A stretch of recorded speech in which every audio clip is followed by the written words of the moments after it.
O governo dos Estados Unidos decidiu passar da fase dos avisos para a fase da ação direta. A notícia de que a gigante Coca-Cola teria sido notificada pelo Departamento de Estado apenas por patrocinar um evento com a presença do ministro Alexandre de Moraes é a prova de que o endurecimento da Lei Magnitsky já começou na prática. A ordem em Washington agora parece ser clara: quem financiar, apoiar ou mesmo associar sua marca a quem está sancionado também vai entrar na mira. Sejam todos muito bem-vindos ao Orgulho Soberano. Aqui é o nosso espaço para a gente tentar entender juntos o que está acontecendo por trás das cortinas do poder, sempre com o olhar de quem torce pelo nosso Brasil. Se você valoriza essa busca por clareza, eu já te convido a se inscrever no canal e ativar o sininho. É muito bom ter a sua companhia aqui com a gente. A gente precisa conversar muito sério sobre o que está acontecendo agora, porque a situação mudou de patamar. Até semana passada, a gente falava muito sobre a Lei Magnitsky como uma ameaça, como algo que estava pairando no ar, uma espada sobre a cabeça de algumas autoridades. Mas agora, com as informações que chegaram, a gente percebe que a ameaça se concretizou e virou ação. E a ação não é apenas contra o ministro Alexandre de Moraes, ela está se espalhando para todo mundo que o cerca, que o apoia ou que faz negócios com ele. Para a gente entender a gravidade disso, vamos começar pelo caso da Coca-Cola, que é emblemático. A gente está falando de uma das marcas mais famosas do mundo, um símbolo do capitalismo americano. A Coca-Cola no Brasil patrocinou um evento do Ministério Público, o 26º Congresso Nacional. Até aí, tudo normal, empresas patrocinam eventos o tempo todo. O problema é que um dos palestrantes principais, a estrela do evento, era o ministro Alexandre de Moraes. E o ministro Moraes, como a gente sabe, está na lista de sancionados da OFAC, a Agência de Controle de Ativos Estrangeiros dos Estados Unidos. O que aconteceu depois disso é o que acende o alerta vermelho. Segundo as informações que a gente tem, os executivos da Coca-Cola receberam uma ligação direta do Departamento de Estado americano. E a pergunta que eles ouviram não foi um convite para um café. Foi uma indagação dura. Por que vocês estão patrocinando um evento com um indivíduo sancionado pelo governo dos Estados Unidos? Eu quero que você pare e pense no peso disso. O governo americano ligou para uma multinacional gigante para cobrar explicações sobre um patrocínio no Brasil. Isso mostra que eles estão monitorando tudo. Eles não estão brincando. Eles estão olhando quem tira a foto, quem senta do lado, quem paga a conta. A mensagem que eles passaram para a Coca-Cola e por tabela para todas as outras empresas é muito simples: o Alexandre de Moraes é tóxico. Se você se associar a ele, você vai ter problemas com o governo americano. E isso cria um efeito de isolamento que é devastador. Porque hoje foi a Coca-Cola, amanhã pode ser o banco que patrocina um fórum jurídico. Depois pode ser a empresa aérea que transporta ele. Ninguém quer receber uma ligação do Departamento de Estado. Ninguém quer correr o risco de entrar numa lista negra ou de pagar multas milionárias. Então, o que vai acontecer naturalmente é que as portas vão começar a se fechar. Os convites vão sumir. Os patrocínios vão desaparecer. O ministro, que antes era disputado a tapa para dar palestras e aparecer em eventos, vai se tornar alguém que as empresas vão querer manter distância. É a morte social e corporativa. Mas a pressão não parou nas empresas privadas. Ela foi direto no coração do sistema financeiro brasileiro. E a prova disso foi a agenda do presidente do Banco Central, o Gabriel Galípolo. A gente viu que ele teve um dia atípico, com uma sequência de reuniões que não deixam margem para dúvidas sobre o que estava sendo tratado. Primeiro, ele se reuniu com o encarregado de negócios da Embaixada Americana, o Gabriel Escobar, que hoje atua como embaixador interino, já que o Trump ainda não indicou o novo embaixador. Uma reunião dessas logo cedo não é para falar sobre o clima, é para entregar recado, e o recado, muito provavelmente, foi sobre a conformidade dos bancos brasileiros com as sanções americanas. Logo depois, o Galípolo se reuniu com o presidente do Bank of America e com executivos da Mastercard, e também com o assistente do Conselho Regulatório americano. Você consegue ver o desenho se formando. Ele estava reunido com os donos do dinheiro e com os reguladores que mandam no dinheiro. E a pauta, segundo as análises de bastidores, era uma só: como os bancos brasileiros vão lidar com o fato de que uma das autoridades máximas do país está sancionada. A situação é muito delicada. O sistema financeiro é todo interligado. Um banco brasileiro como o Itaú, o Bradesco ou o Banco do Brasil não opera sozinho. Ele precisa de bancos correspondentes nos Estados Unidos para fazer operações em dólar, para processar pagamentos internacionais, para financiar exportações. Se esses bancos americanos entenderem que os bancos brasileiros estão sujos, que estão operando com gente sancionada, eles cortam a linha. E se eles cortam a linha, o banco brasileiro quebra. É simples assim. Então, o que os americanos estão fazendo é apertar os parafusos. Eles estão dizendo para o Banco Central do Brasil: olha, você é o regulador aí, é problema se eu garantir que os seus bancos não violem as nossas leis. Porque se violarem, a punição vai chegar. E a punição, quando vem da OFAC, não é brincadeira. A gente tem exemplos históricos disso. O analista Frederico Juncker, da Gazeta do Povo, trouxe alguns casos que são assustadores e que mostram que a memória do governo americano é longa. Ele citou o caso de uma empresa de investimentos que foi multada em mais de 200 milhões de dólares. E sabe por quê? porque anos antes ela tinha feito movimentações para um bilionário russo sancionado. A multa veio um ano e meio depois. Ou seja, eles investigam, eles acumulam provas, e quando a conta chega, ela chega com juros e correção monetária. Teve o caso do Airbnb, que foi multado porque hospedou um indivíduo cubano sancionado. Imagine isso, uma empresa de aluguel de casas foi multada porque um hóspede estava na lista negra. Teve a Microsoft, que pagou milhões porque não bloqueou o acesso ao Windows de um russo sancionado. Isso mostra o nível de detalhe da fiscalização deles. Se você vendeu um software, se você alugou um quarto, se você pagou um jantar para alguém que não devia, você está no risco.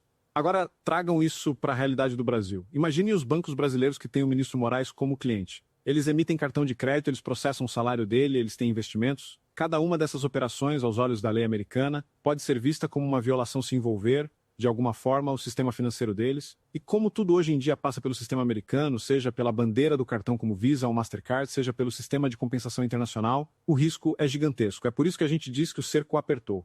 Não tem mais como fingir que não é com a gente.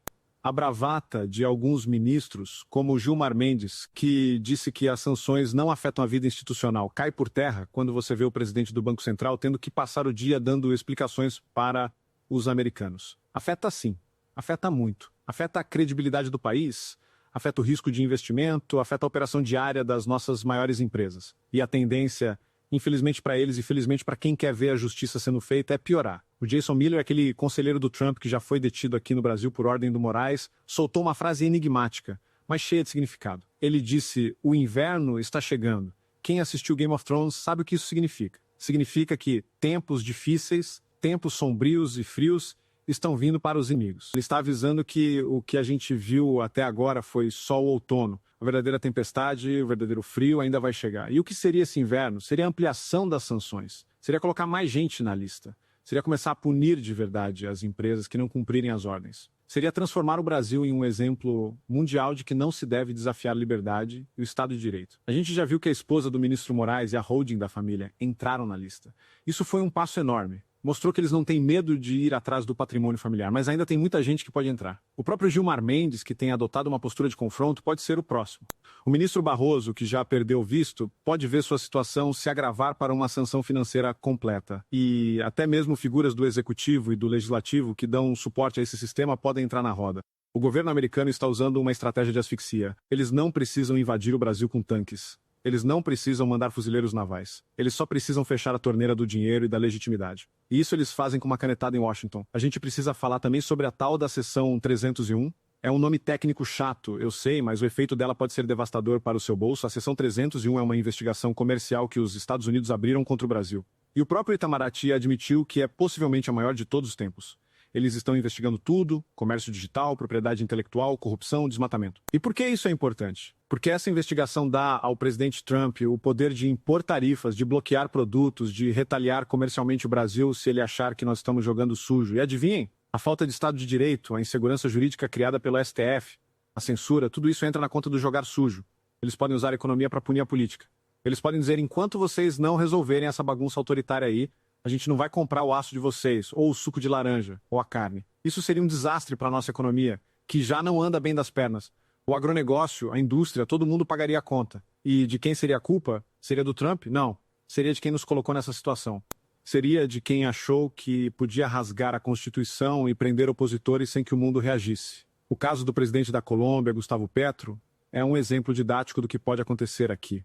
Ele foi sancionado. E o que aconteceu? Ele foi viajar, o avião precisou abastecer. E a empresa que fornecia o combustível se negou a colocar gasolina no avião presidencial. Por quê? Porque era uma empresa americana e eles ficaram com medo de violar a sanção. O presidente de um país teve que desviar a rota e pousar em outro lugar porque ninguém queria vender combustível para ele. Imaginem isso acontecendo com o Lula. Imaginem um avião presidencial brasileiro parado em uma pista sem poder abastecer porque a Petrobras ou a Shell ou quem quer que seja não pode vender para um governo sancionado. É o auge da humilhação. É a perda total da soberania real. E não adianta fazer discurso bonito na ONU se você não consegue nem encher o tanque do avião. O que a gente está vendo é que o mundo real, o mundo dos negócios e da diplomacia de verdade está cobrando a fatura. A festa acabou. A sensação de impunidade que reinava em Brasília está sendo substituída pelo medo. E o medo é um sentimento poderoso. Ele faz as pessoas cometerem erros, mas também faz as pessoas recuarem. Eu acredito que a gente está chegando em um ponto de ruptura. O custo de manter o ministro Moraes e essa postura de confronto se tornou alto demais. Os bancos não querem pagar, as empresas não querem pagar, o agronegócio não quer pagar. E o próprio governo Lula, por mais ideológico que seja, sabe que não sobrevive a um colapso econômico provocado por sanções americanas. Então algo vai ter que ceder. Ou o STF recua, anula os processos, solta os presos, aprova a anistia e tenta voltar para a normalidade, ou eles vão dobrar a aposta e levar o país para o buraco junto com eles. Mas a cada dia que passa, a opção de dobrar a aposta fica mais difícil, porque agora eles sabem que do outro lado não tem apenas uma oposição interna desorganizada. Tem a maior máquina de pressão econômica e política do mundo. A reunião do Galípolo no Banco Central não foi um evento isolado, foi o sintoma de que a água bateu no pescoço. Eles estão tentando entender o tamanho do buraco. E a resposta que eles devem ter ouvido dos americanos não foi nada animadora. O inverno está chegando. E para quem não tem agasalho, o inverno pode ser fatal. A nossa parte, como cidadãos que amam o Brasil, é continuar atentos. Não cair na conversa mole de que está tudo sob controle ou de que isso é interferência indevida. Interferência indevida é o que fizeram com a nossa liberdade aqui dentro. O que está vindo de fora é a consequência. É o mundo nos dizendo que a gente saiu do trilho e que precisamos voltar. A gente precisa torcer para que essa pressão funcione, para que ela sirva de freio de arrumação. Porque ninguém quer ver o Brasil quebrado, ninguém quer ver empresas fechando. A gente quer ver um país livre, justo e próspero. Mas para ter prosperidade, a gente precisa de liberdade e de justiça. Uma coisa não existe sem a outra. E é isso que os americanos estão nos lembrando da forma mais dura possível. O isolamento do ministro Moraes já é uma realidade. Ele pode até continuar com a caneta na mão por um tempo, mas o poder real, aquele que vem do respeito e da legitimidade, esse já foi embora. Ele se tornou um problema para todos. Para os bancos, para as empresas, para o governo e para o próprio STF. E na política, quando alguém vira um problema desse tamanho, a solução costuma ser rápida e muitas vezes implacável. Vamos continuar acompanhando os próximos capítulos dessa história. A agenda de Brasília mudou. Agora, ela é ditada pelo medo das sanções, e isso, por si só, já é uma grande vitória da verdade sobre a mentira. A narrativa de que vivíamos em uma democracia plena e perfeita caiu por terra. O mundo viu o que está acontecendo. E agora está agindo. E você, o que pensa sobre tudo isso? Você acha que as empresas brasileiras vão ter coragem de cortar relações com o ministro Moraes? Você acredita que o inverno prometido pelo Trump vai ser suficiente para mudar os rumos do nosso país? Eu quero muito ler a sua opinião nos comentários. É importante a gente debater, trocar ideias e entender juntos esse momento histórico. Se você gostou dessa análise, se ela te ajudou a conectar os pontos e a ver além da superfície, por favor, deixe o seu like. Isso ajuda demais o nosso trabalho. Compartilhe esse vídeo com seus amigos nos grupos de família. A informação é a nossa maior arma contra a desinformação. E se você ainda não é inscrito, se inscreve agora no canal. Aqui a gente não tem medo de falar a verdade, doa a quem doer. Vamos juntos, porque o Brasil precisa de nós acordados e atentos. E lembrem-se, a pressão funciona. O silêncio é o que permite o abuso. Quando a gente fala, quando a gente mostra, quando a gente expõe, as coisas mudam. O exemplo da Coca-Cola é a prova disso. Uma gigante mundial teve que se explicar. Isso mostra que ninguém é grande demais para ser cobrado. E se eles podem ser cobrados, os nossos governantes também podem. Fiquem com Deus, um forte abraço e até o próximo vídeo. A gente vai continuar de olho, vigilante, esperando que o sol da liberdade volte a brilhar sobre o nosso país. E que esse inverno, por mais duro que seja, traga a renovação que a gente tanto precisa. Até lá!